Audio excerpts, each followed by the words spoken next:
i-bleed natin guys. O ayan guys, maraming bula,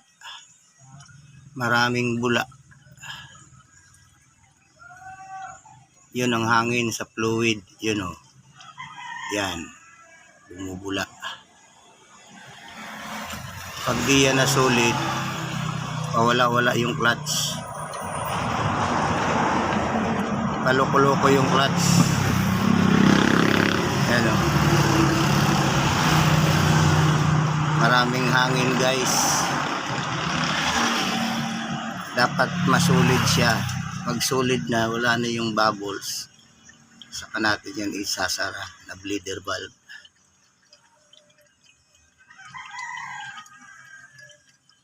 Kaya nagluloko ang clutch nito kasi may bubbles yung fluid.